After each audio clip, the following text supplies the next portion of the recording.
Ukraine et je vais vous parler de conflits gelés.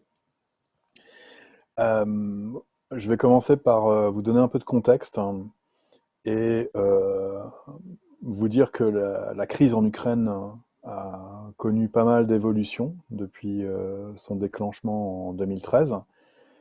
On est parti d'une crise politique interne et puis c'est devenu un conflit interétatique quand la Russie a annexé la Crimée et puis a incité un conflit séparatiste dans le Donbass.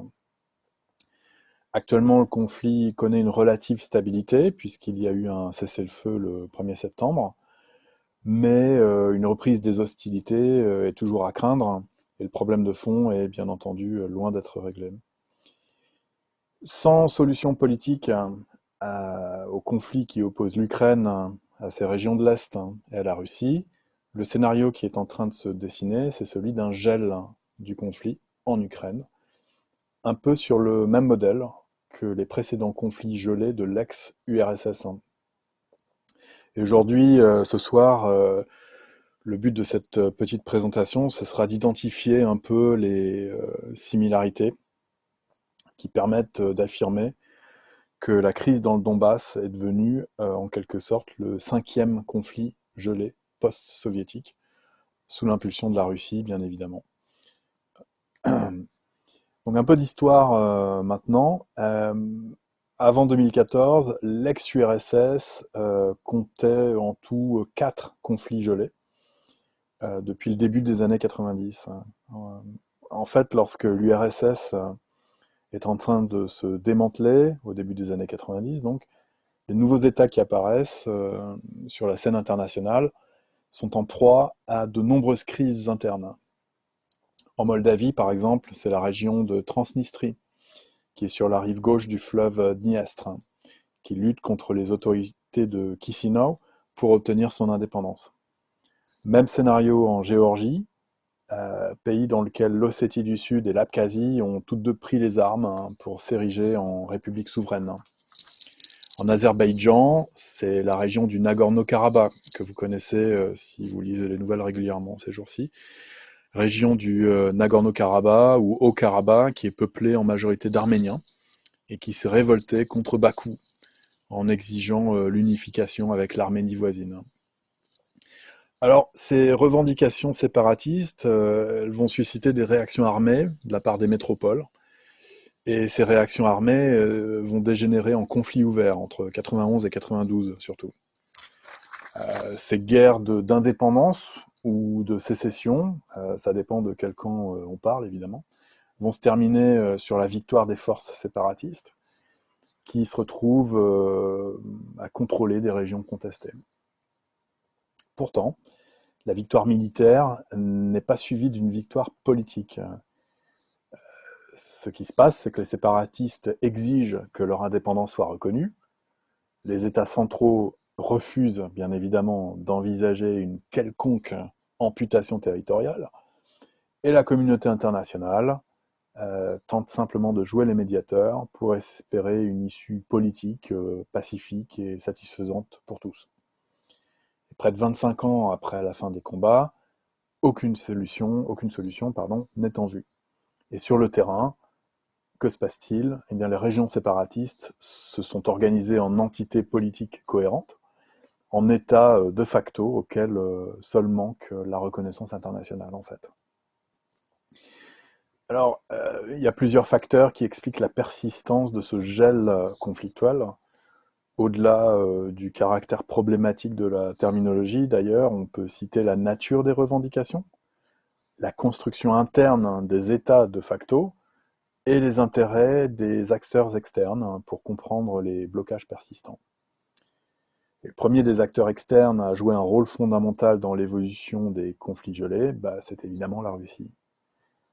Ce serait faux, je pense, d'affirmer que les questions séparatistes de l'ex-URSS ont été fabriquées par la Russie, ou à l'époque l'URSS, mais il est clair qu'après leur déclenchement, la Russie les a instrumentalisées comme outil de sa politique étrangère.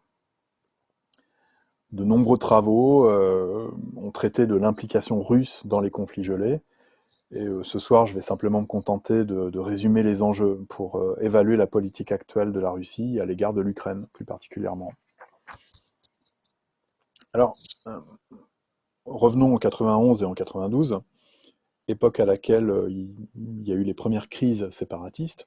Et quand ces crises séparatistes se transforment en guerre, la Russie est tout d'abord préoccupée par son développement politique et économique interne. La transition post-soviétique à l'époque ne se fait pas sans douleur pour le nouveau gouvernement de Boris Yeltsin, qui ne prête alors que trop peu d'attention aux évolutions dans son voisinage, hein, dans le Sud-Caucase ou au Moldova. C'est un repli, une sorte de repli relatif qui va être compensé plus tard par une implication centrale de la Russie dans les après-guerres séparatistes. Il y a des cessez-le-feu qui vont mettre un terme au combat en Géorgie, en Moldavie, en Azerbaïdjan, qui vont tous être signés d'ailleurs sous l'égide de la Russie. C'est aussi Moscou qui va s'affirmer comme le médiateur principal dans les processus diplomatiques qui démarrent pour tenter de trouver une solution politique à ces différends. Alors même si les processus de paix à l'époque sont organisés sous la tutelle de l'ONU pour le conflit en Abkhazie, ou de l'OSCE pour l'Ossétie du Sud, la Transnistrie, le Haut-Karabakh, c'est la Russie surtout qui acquiert un rôle diplomatique central qui lui est donné d'ailleurs par les autres acteurs internationaux qui sont préoccupés à l'époque plus hein, par les guerres yougoslaves. Donc ce leadership diplomatique de la Russie en fait va se renforcer au fil des ans, surtout depuis la présidence de Vladimir Poutine, évidemment. Et actuellement, le processus de paix en Transnistrie est en suspens, et c'est la même chose au Karabakh. Euh, il n'y a eu que quelques réunions diplomatiques de haut niveau, à l'initiative de la Russie, évidemment, qui ont été organisées, mais aucune résolution n'a abouti.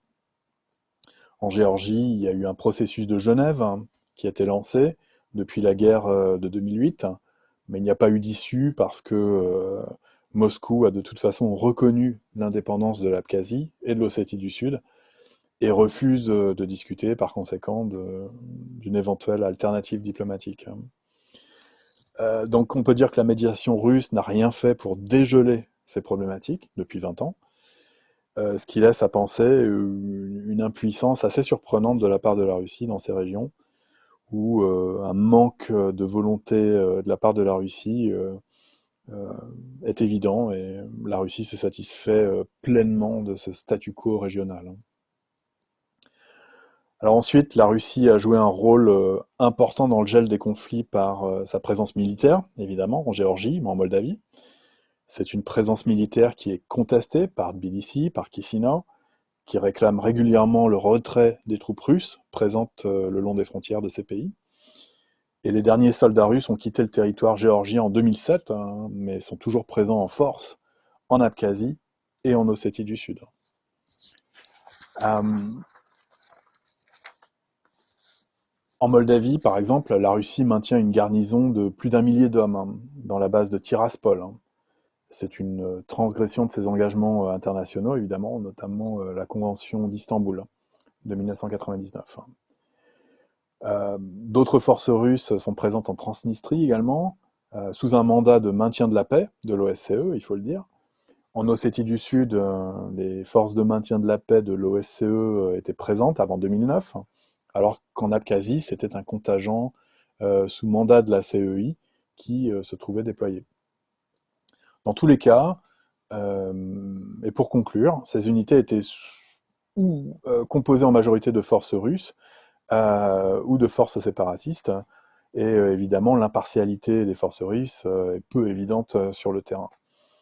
Et à ce niveau-là, les États centraux continuent d'exiger régulièrement le retrait des forces russes de ces zones-là, alors que les séparatistes se réjouissent de cette présence militaire qu'ils considèrent bien évidemment comme leur meilleure protection.